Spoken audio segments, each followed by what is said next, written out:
Our next speaker is Tarn Adams. Tarn has dedicated more than a decade of his life to building a game called Dwarf Fortress, working with his older brother, Zach. According to his math, they're presently over about 42% of the way to simulating existence, or at least the narratively interesting bits, all in glorious, colorful ASCII art. Their story shares something with a lot of indie success stories. They made the game that they wanted to play, a game that could generate countless stories rather than tell one.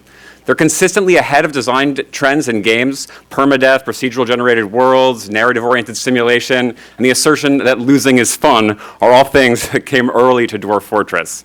They're sort of pixies to Minecraft's Nirvana. But Tarn and Zach are also ahead of business trends, pioneering a community-oriented Patreon-like model, open alpha development, and cooperation with the community to tutorialize, document, and otherwise make an inscrutable thing a bit more scrutable. Dwarf Fortress has been collected by the MoMA, dubbed the most difficult, the most complex, and the most ambitious game ever made. It's tempting to imagine a sadistic mind is behind such an inscrutable and punishing game, but Tarn is nothing of the sort. He's generous with his expertise, sharing the details of his simulation logic in interviews, talks, and forum posts, and is editing a forthcoming book with Tanya Short titled Procedural Generation in Game Design. Tarn is motivated by the complex challenges of simulation, and he sees joy and beauty in the stories that result from spectacular failure and inevitability in Dwarf Fortress. He considered titling this talk A Decade of Dead Ends and Misplaced Priorities, but elected instead for Long-Term Simulation Design in Dwarf Fortress. My great privilege to introduce Tarn Adams. All right. Whoa, we lost it. I don't know if I need that mouse anymore, but I do need this cable. All right. So,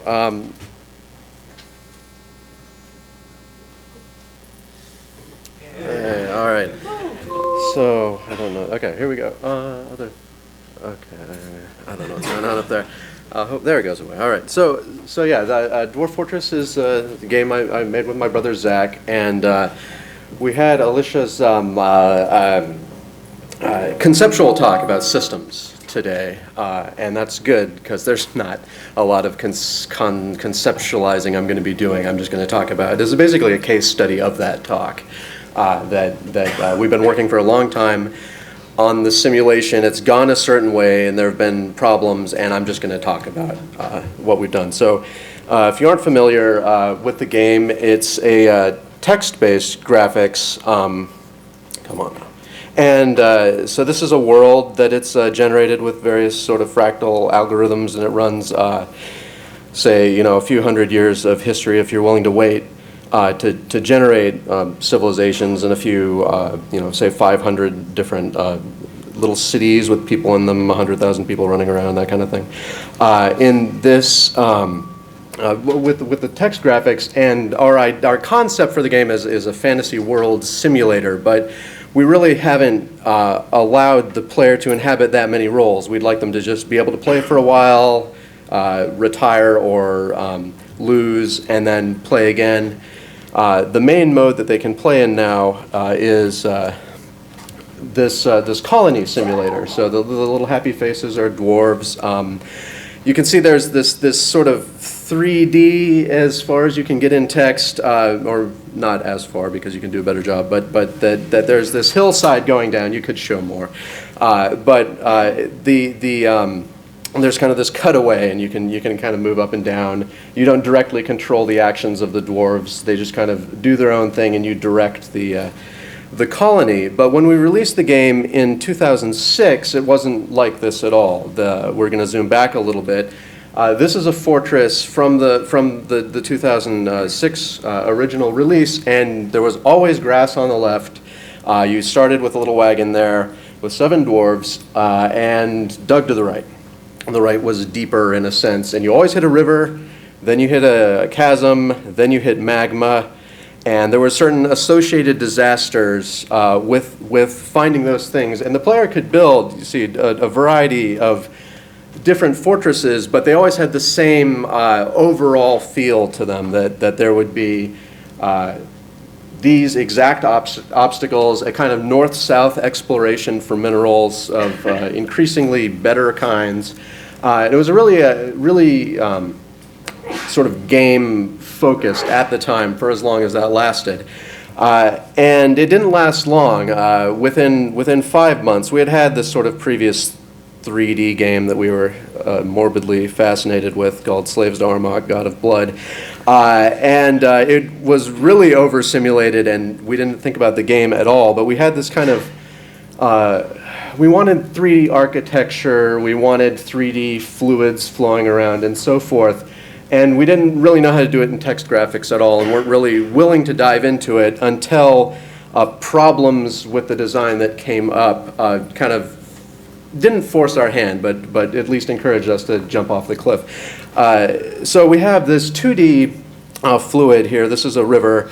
And in the game, you could build bridges. And so everything was happening in the same two-dimensional space. So it would have to understand for walking characters that as long as you're on a building of some kind, then you don't get wet, right?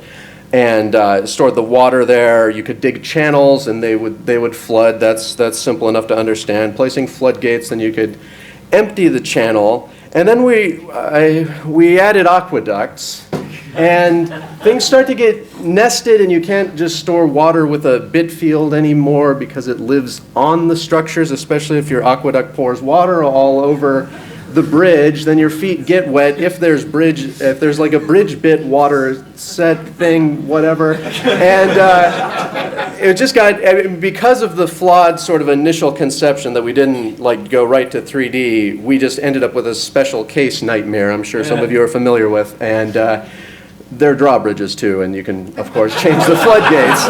And it was just, we scrapped the whole thing.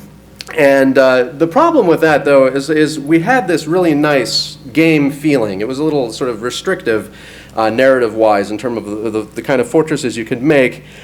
But you do have this problem, right, where if you're exploring, especially like mining, a very small sort of site bubble, then we were in this case in 2D where you dig to the right and you're going to hit the things. The interesting things will be hit. Or you have a kind of line wobbler situation where you hit the interesting things in zero-dimensional objects in a one-dimensional space. But if you're in a three-dimensional space, you don't hit lines anymore. You kind of have a zero probability chance of finding them in some sense, depending on your starting distance. It rapidly decreases or whatever. And the same with a point in 2D space. So we were confronted with then, we've got to change our rivers and chasms to like giant open caverns and lakes for people to be able to find those. Here's an isometric view of a cavern that's 3 levels tall with various things going on in it. And this is the kind of thing that the player would then hit.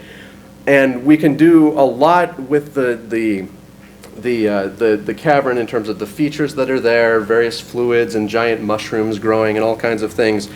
But it's going to be very different for each player, so we can't really rely on, for instance, in the 2D version we had flood farming. Right? There's the river that we knew was there would seasonally flood outward, and you do this kind of Nile thing with mushrooms inside your fortress.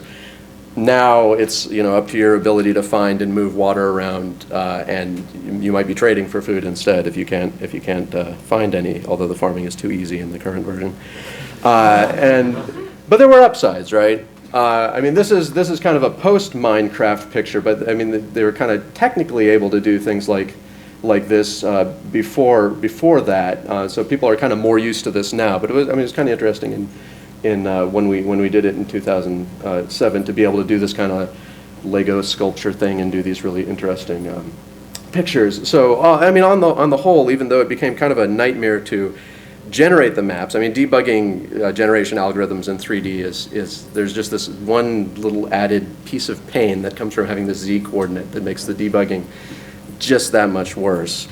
And but overall, it was kind of made the game less gamey in that sense, but allowed so much more freedom that we're kind of happy with it, even if people still complain about the not having those things. There was a lot of sort of loosening of the map structure in that way. This is, I'm sorry, but I just apologize in general for the game. But here's the embarkation screen where you choose where you embark, your settlement. And early in the game, we kind of had an algorithm sort of curate 50 locations that had all sorts of interesting things going on. But people would really want to embark somewhere else. So we had to loosen that up a bit, which means we needed to sort of increase our understanding of the map structure. And eventually the maps became more seamless, especially there's this whole sort of RPG mode in the game where you could start to wander around, whereas before you would sort of teleport between the known locations. And it grew into this sort of partitioning of space, and I think of it as kind of breathing in and out, because all of the stuff to the right of the world map doesn't exist at all times. It depends on how close you are to a thing that you might have, like the site actually, that a town has a name and a place in the world and a certain population and certain specific people living there is known. But the actual position of the buildings in the town, which we'll see some examples of later, is not known, but the kind of basic industry makeup would be known. And it generates, but it doesn't know, even when it generates the second level, it doesn't know exactly what and where. And it kind of adds these things in. But there's this issue that comes up right when you decide, we're going to have some sort of geological information, or that there's site rectangles, that you can't manage a lot of those structures. You can manage a certain number of those structures, and the way that you initially set them up restricts the size of things. Here, we'll see this example, if I can find the right thing. Well, I'll just go left and right. So here's, this is actual output from the game. This is that white thing is a capital, and then there's all these farms, and it looks like during the world generation process, it's settled this area pretty nicely, right? You have, you can imagine wandering around this kind of farm country landscape, seeing the different things that it's laid out for you, and you can kind of notice they're all sort of the same size. It's because a site kind of has to be 9 by 9 to 17 by 17 for our optimizations to work out and so forth. But it eats up a certain amount of memory to have those that way, and so this is what the actual world looks like. And after a certain year in history, expansion stops, and the simulation kind of hits a cap. And we'd love to kind of have a larger map structure that could kind of set up sort of little mining camps and lumber like yards or wood chopping, whatever you call those things, lumber camps, whatever you call them. Anyway. So that they'd be kind of farther flung where the resources exist, because there's kind of, it knows where the trees are and so forth. But every little added structure is a new debugging nightmare and so forth. So we just kind of stuck with this as it stands, and we have a lot of problems even with more conceptual structures in the game. But just a bit more with these towns that we worked on. We have this kind of this is one of our real sort of, I guess we'd call it a mistake at this point. In world generation, we had been headed in, say, 2009 toward doing the economy simulation. That all of these towns would be sending little caravans around, and there'd be numeric tracking of all of the stockpiles of goods, and they produce things. And this all happens during world generation only. They produce these stockpiles of goods and come up with the exact kind of amounts of crops numerically tracked in the amount of fields and so forth. The larger cities have all of their specializations they kind of work on. There might be more silversmiths in one town and more tanners in another. And to the kind of extreme degree for the largest cities. But we, for completely unrelated reasons about how armies or whatever move around on the map, we didn't get to it. So this just makes world generation slower having this, and there are just a few artifacts you can see. You have this, it comes up with the trade map here in world generation, but this isn't really used for very much at all. And all you see in the game is this. If you're in a market, someone will yell at you occasionally, hawking, so there's a hemp hood being hawked from fair nest distance, which was the actual city where it was built, some number of links down the trade chain, right? And that's fine, but it's not worth waiting an extra 20 minutes for your world to generate. And we never got there. We haven't cut it because sometimes it's difficult to cut the tendrils get out into the game, right? And you can't just cut it. So it's there. And we kind of just streamlined it a little bit so it wouldn't be a complete speed nightmare. And we are hoping to get back to it, but that's that. We try and surface things from world generation as much as we can. For instance, coins, books, art forms that people produce so that you can see the history of the world. It's never, they don't find the threads in history, so you can never really learn it like you're learning in an actual history class, but at least you can see some of the things that go on there. And of course, there's the actual positions of sites and living historical people. But we did have some things that we did actually cut. The sort of quartermaster was, we had some bureaucracy in the fortress, like bookkeepers and managers that let you queue jobs and they'd have to approve them, right? And we wanted to have a fortress that wasn't just craftspeople, but there were some people that had administrative positions. So we're like, okay, quartermaster, that's another one. And there's fighting in the game and dwarves with the militia, and you give them equipment and so forth. So we're like, well, what if the equipment just needs to be approved over at a desk somewhere before it changes? But then you find that when people get sieged and they're not quite ready, they don't want to watch a little dwarf like run off to a desk somewhere. It's a good, it's a funny narrative, and it's the kind of thing, but for a nail, my kingdom, or whatever.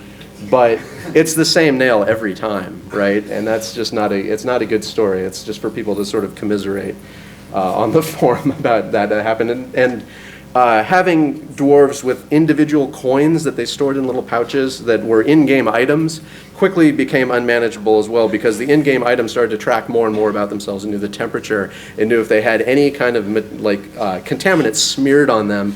It knew the years. I showed you the coinage before. So the stacking, it couldn't just stack them together numerically. It would have to be like a whole fake interface, right? That there are 50 gold coins here, but it's actually 13 different game objects with different stack counts. And I just we'll do it sometime maybe, but it's a hard problem for us. But we did have some successful bureaucracy. You can see down here successful in what sense? I don't really know what my players like and don't like, and I don't have any metrics, but I thought it was fine. Here, you don't know the exact precision of the items in your fortress unless your bookkeepers worked a certain amount of time relative to the number in their office. It doesn't end your game to know that you have about 100 food, right? Like sometimes you want to know specific counts of things, but this is good enough. And you can actually balance your bookkeeper out if you want them to work other things. You just set the precision level where you want it, and then they can go off and do other jobs.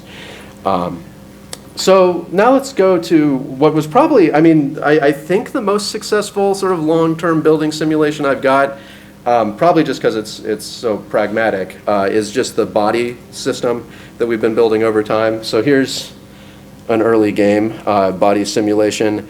But there were games, this is fantasy, from even as early as the 80s, and I think in pen and paper earlier than that, that did actual simulations of sort of body part damage and the effects that would have of not being able to carry something like that. And this is Dwarf Fortress. We have certain problems that arise. The good doctor did not realize that you put things back before you close the wound. The dwarf survived and just kind of had a tail, a visual tail for 2 tiles, following it around for a while. So it's more than combat, right? You can do all kinds of things with bodies. We related it into butchery, and you have to ask questions when there are necromancers, like in a game like this, like what is raised? Like what's raisable? We have all these rules about, well, it needs to have like a grasper if the original species had a grasper, maybe, unless it has a head, that's fine. But you can't have no arms and no head, or else you're a boring game object just kind of running around. So there's really esoteric restrictions.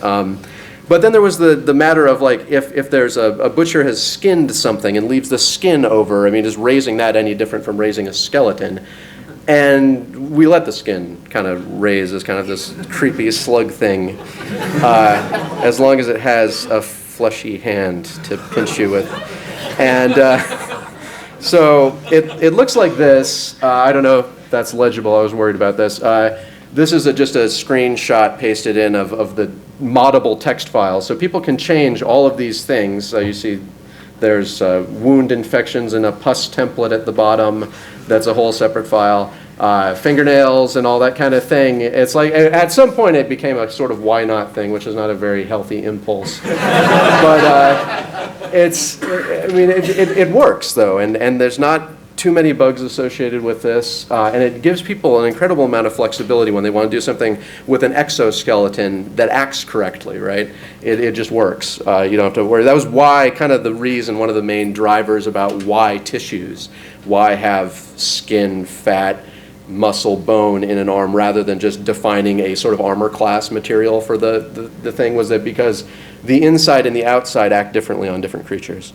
And so you have this list of materials that gets defined. Tissue, the fat thickens based on how much energy you're storing in your body, and that actually recalculates your weight and how much insulation you have, so your core is kept warm. We have fat will turn into grease when it melts. There's the ignition point and all that kind of thing. And it leads to, it is kind of oddly buggy right now when people get breathed on by a fire-breathing creature. The fat will melt first and so forth, and it's really disgusting. But we don't need to dwell on it.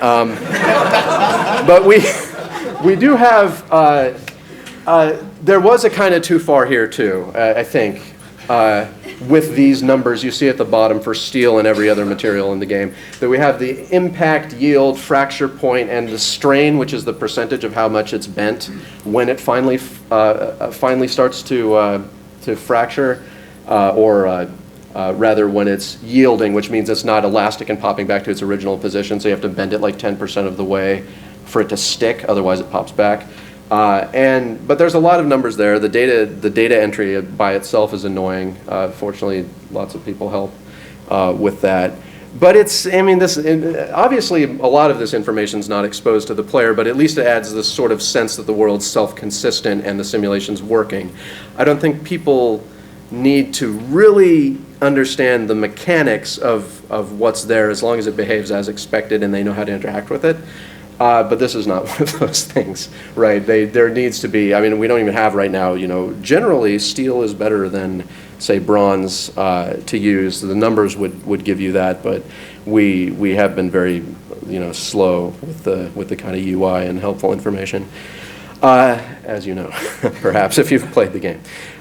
So finally, I have no idea the time, but we're doing pretty well here. This is the last bit I want to talk about.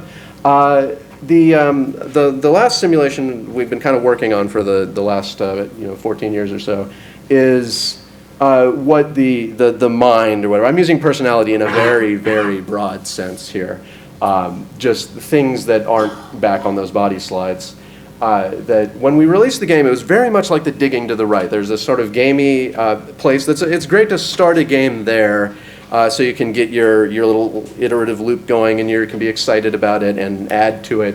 And as long as your code's flexible enough, you can kind of spread out from there and either have a disaster or not. So here's what we started with: things that you can imagine being useful for a game like this, for knowing the capabilities of the characters.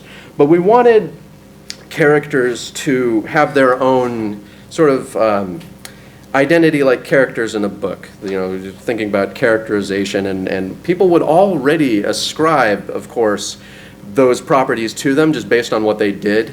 They would say that this dwarf that just threw a tantrum, well, that dwarf is obviously prone to anger and perhaps a little unbalanced, but that wasn't actually true, right? It was just because they had bad things happen to them in the original releases. But if you add extra facets, then those things will happen more consistently. And even if they don't want to read a giant paragraph, which we have, of course, describing the personality of a dwarf in question, they can kind of go back to it if they suspect something, or if there's a dwarf they're interested in, and then it all kind of helps them build stories, which is really the point of the game, is kind of an emergent narrative generator.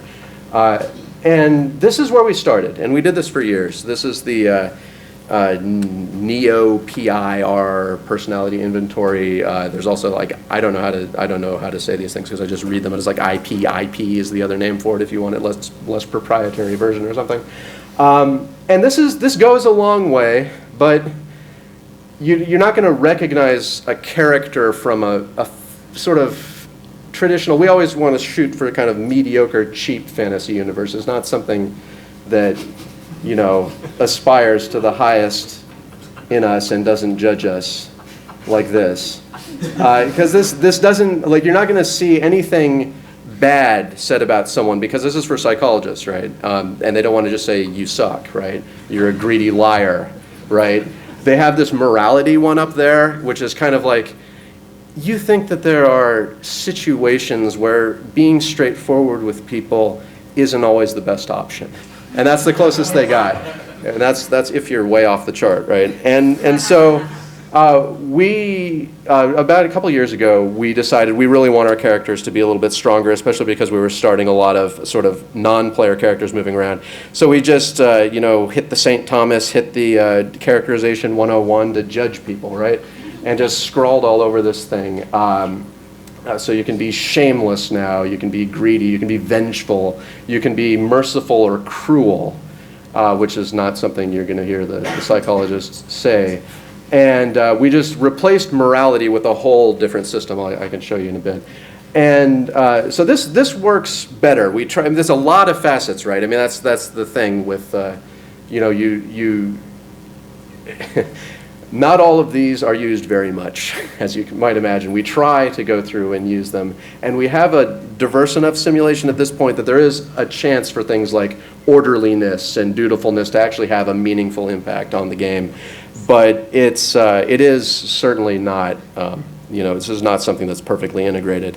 And so what we've currently got, we have those facets I just showed you, sexual orientation, some basic attributes about like musicality and creativity and so forth that are more like, how strong are you at a given thing, which may be meaningless, but whatever. And certain mannerisms which maybe shouldn't be creature, they should be more cultural, but right now they're on the creature. We do have cultural things, the intellectual sort of values, there's about 30 of them. Those old material food presences, and then some issues of cultural identity that we're using to track, like what art forms do you know and which kind of side do you identify with in certain village situations. Then there's your family relationships and religious beliefs, and then what happens in the game. Lots of little things going on inside of their minds. We have a kind of stress system and emotion system we added recently here, where they experience each circumstance in the game. Used to just be like, I'm happy because of this, or I'm sad because of this, but now they inflect in like 120 different directions that still have kind of a positive and negative, but different personality facets will flip them one way or another. So a fearless person would not get this afraid emotion. It would turn into something else that might be positive or it might not be.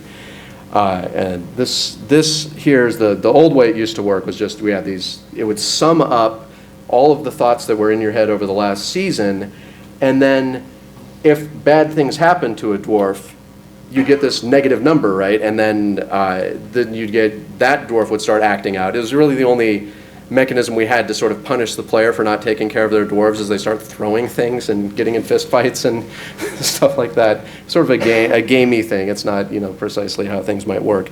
But the problem was when they started acting out, if something actually really bad happened, like somebody died, then everyone that knows them would go into the red zone immediately, right? And then they would all start acting out, and you'd have what the players called a tantrum spiral. And the whole fortress would generally be lost, and they'd say, I lost to a tantrum spiral, and that's how it would be. And recently we started working to smooth this out. So that it still does the same thing. You have your sum of the amount of stress that you're under right now, whether that's kind of a positive or a negative, and that affects your stability. And your stability is what causes your tantruming kind of behavior to happen or not. And we've, now that we have more personality facets, the shapes of the graph, like if you're vulnerable to stress, then the negative parts would have a steeper slope. And if you're like your particular pattern of acting out would depend on whether you have more anger or more depression propensity when you finally do have your stability tank. Last part is we have this needs system that we've developed. Here's those values I was talking about before. And this was one final problem we had with the simulation, was that a dwarf left alone in a room, as long as you provided them with food and water, didn't care. They were happy, or at least they were living. It depended on how good the food was, basically. But they would sit there, and they weren't fulfilled by things, right? So I mean they weren't. Sorry, they weren't driven to do things that they missed.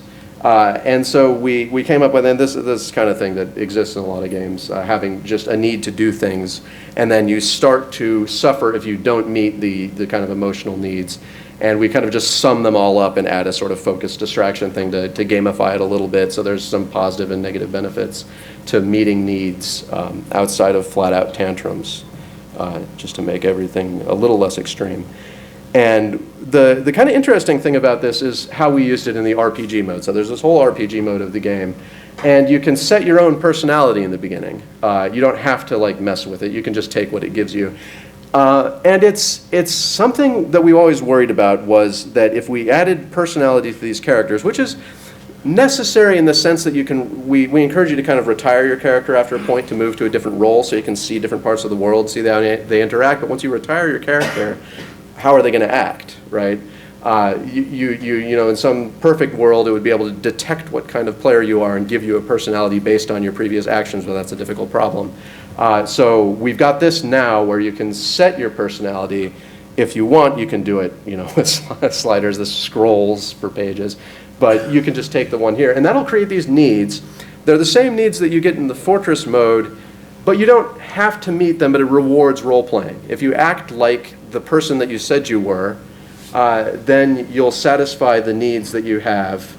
And you can pop up a screen that just kind of reminds you what you haven't done lately. And you get the slight focus bonus, which isn't like a game changer, but it just kind of helps you play the game. It's kind of an idea we're working with now. And so, yeah, last slide. Personality changes in the game.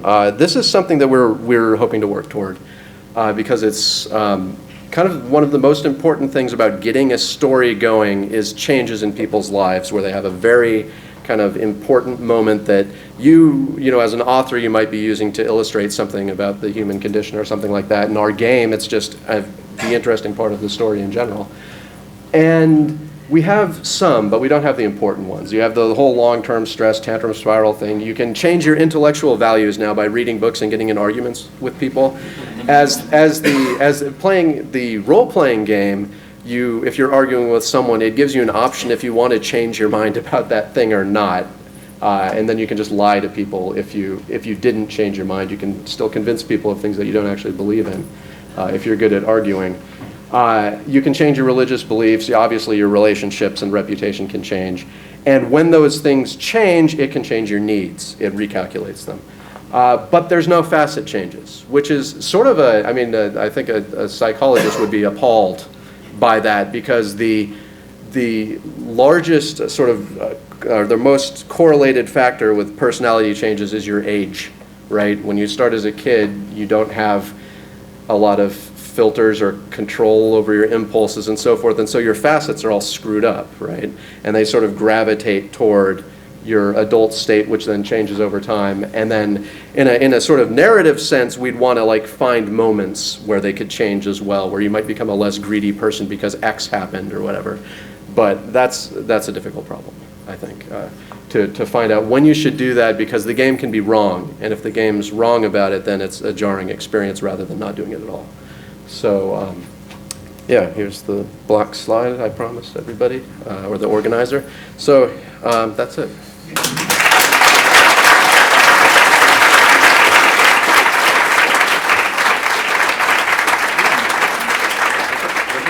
have this microphone. I don't know if you have a microphone. Perfect. So we have about 10 minutes or so we're going to take for questions. I'm going to give this microphone to Tarn because there's another one over there, I've been told. Yeah, take a seat. So we'll take questions. Yes. So you've added so many systems over time to this game. Do you feel that you've gotten better at, after you add a new system and you look it up and it interacts with other things, you've gotten better predicting what it's going to do? Or that because there's more and more systems, you have like lost the ability to really predict how it's going to interact with everything? The question is, how predictable are new systems given all the systems that already exist in the game? They're designed with certain things in mind. So there are known quantities that if it doesn't happen, then I programmed it wrong, right? And I try and think about, and I have a lot of notes. It's basically this. I don't even remember the name. People gave them cross grid, whatever arrays of things, right? It's like I have notes in that form, but of course not as organized and as properly named as people that are used to doing this professionally.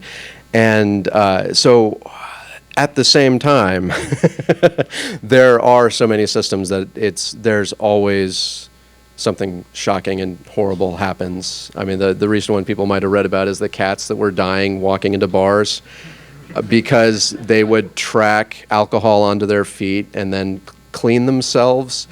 And then, but the one problem was that it was making it like they drank a whole glass of booze, and so they'd get alcohol poisoning and vomit and die in the bars. And that kind of thing, didn't anticipate it, completely forgot about the cleaning mechanism 100%, didn't remember it was in the game, and someone else kind of helped me solve the bug by reminding me of that. So that kind of thing happens all the time. It's not, fortunately it's funny most of the time when there's problems. Like the crashes and stuff, as long as the stuff's kind of well put together, you don't get those quite as often. And so we kind of just ride the wave, and it's not better, not worse, I think, because we are getting, like you asked, if we get better at it, and that's happening kind of at a commensurate rate with the complexity so far. A persistent problem for simulation games that have such richness is how to expose information to the player. And even though Dwarf Fortress is sort of famously inscrutable to the person who hasn't played it before, it is like an understandable system to people who are familiar with it. So either like directly or indirectly, do you think about how you're going to expose new systems to the player and how to make it understandable to your players? How do you think about exposing and making new systems more understandable to the player? Yeah, that's always on our mind. It's actually one of the very most important things that you should be thinking about every time you add a system. I don't think every system needs to be exposed if it adds a consistent and sort of tameable richness to what's going on, because then the world just kind of works better and people kind of get it. But there are systems now where people don't understand why, like, a bar fight broke out, for example, and we've been struggling to figure out how to get that information across. And right now we just have them like yell. Like there's this constant talking now, and but we've kind of filled, and maybe filled a while ago, the sort of bandwidth of reading that a player is willing to do. And a lot of this has to do with the fact that it is a text game without audio. I mean, there could be we're not using a lot of the bandwidth, so I think we've kind of exacerbated our problems a great deal because of that. But at the same time, it doesn't feel crucial a lot of the time, as long as people are willing to roll with the punches. That's kind of one of the losing is fun. It's sort of a cover for us in that way, that as long as people aren't too frustrated with what's going on, you can actually skate quite a way, as long as there's a payoff to dying, which is something you have to actually put into your game.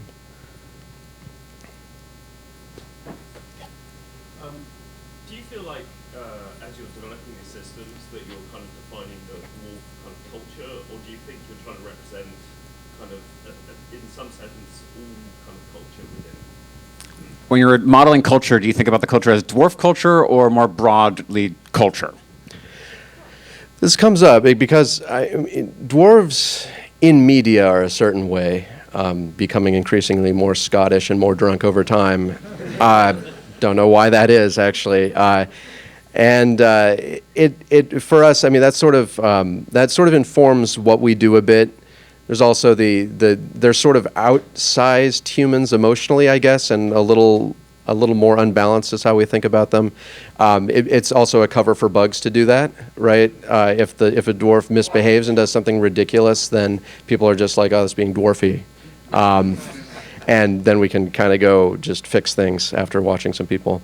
But it's something we've tried to separate and make them slightly more alien over time, but not too much because they're the main mode that the player plays, which is sort of restrictive for us because we wanted humans to be human.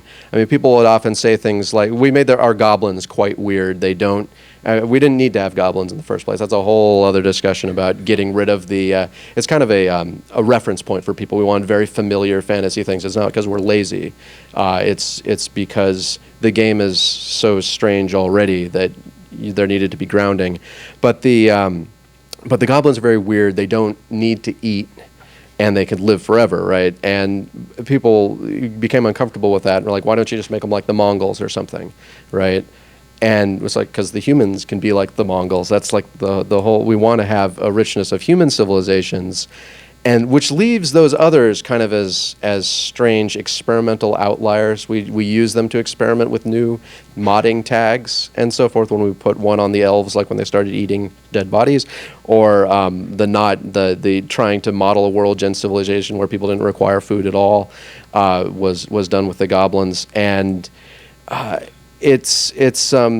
they become so weirdly vestigial in a way, though, that it'll be interesting when we get to the kind of upcoming myth generator what actually survives. I'm not really sure, actually. So there's been some discussion recently about simulation decisions made in RimWorld. Mm-hmm. Maybe you noticed this conversation. Yeah. About like, who has what sexuality?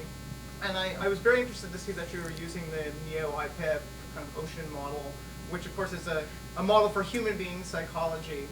So I'm wondering, what's your approach when you are drawing from real world science and sort of making decisions about how to do those models?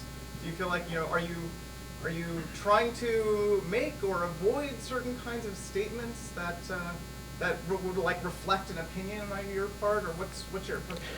How do you reflect real-world models in your game? Yeah, and particularly as it relates to sort of human behavior, right? And so you can't avoid putting your own crap in the game, right? That's something that people tell me. So I'm sure it's true about what we've been doing, and that there are so many implicit assumptions about what we've done with the game already, right? Even without having defined, say, gender roles in the game, that's something we intentionally avoided because we didn't want, to kind of make people uncomfortable with that. We still have binary gender in the game at all, and things with like, well, dwarves have beards, right? But that makes like this whole sort of kind of strict biological distinction happen if you code them that way or whatever. And so with personalities, we just did this kind of internet search to find those facets and ran into something that seemed valid enough. With orientation, we did internet searches and so forth, tried not to bring our own kind of assumptions to the table, and ended up just trying to model sort of percentages that people had measured. And you never know when you're running into bad studies or not, especially when you're not a social person that doesn't talk to experts that often because you're shy and you live in your home. But we set up a matrix, and so there's various degrees of bisexuality, asexuality, and so forth. But it's still on a sort of two-gender spectrum, and would need to be gutted. When we think about how to model identity, and there's no sort of race stuff in the game, which is not surprising in like a fantasy world. I mean, people often use like elves and dwarves or whatever as sort of stand-ins for things like that, and we didn't want to do that either, but at the same time, we felt uncomfortable sort of putting these constructs on humans because we thought it might just make people not want to play the game because it just kind of brought out some bad experiences for them. At the same time, it would be great to model those things. So we haven't done it, and we're considering like how to approach the problem. But that's kind of where we're at. Time for one more? Yeah. Yes, so this is more of an abstract question on procedural generation, but there's been a lot of excitement recently about neural networks and adaptive machine learning. And for a future procedurally generated game, from a creative standpoint, where could you see the role of neural networks playing in like the Dwarf Fortress of the future, or looking at such? What role will machine learning play in the procedural games of the future? To me, it's alien. I know nothing about it, but people do things with stuff. That's my contribution. I mean, I think anything that lets you do something that you couldn't do before, there's obviously some exciting things you can do with that, but I'm not an expert. I think, I mean, there have been interesting things that people tried to do. People know, like a Rogue Dream, for instance. Anyone heard about that one? This is a Michael Cook experiment that ended poorly because he was using Google milking to build games. So you'd say like, you'd just type in one word and it would build a game from it by typing in half-finished Google questions. And it's like, if you type in cat, it would say, why do cats hate? And then take the top 3 things from Google and then turn them into game objects by doing like a Google image search. And it doesn't take long for you to think how that could go bad, especially in the like elementary room setting that it was going to be offered in, that you could type in, you know, very simple classes of people and get the worst of the internet like immediately in your game. But at the same time, it's like a sort of incredibly inspiring example of what having an intermediary that thought a lot about stuff, in this case, just sort of the collective weird curiosity of everyone on the internet, right? Being able to just grab that and use it for something, I think there's going to be amazing things happening. Awesome. Thanks so much. We have just a few announcements from Eric, and then we'll head to lunch.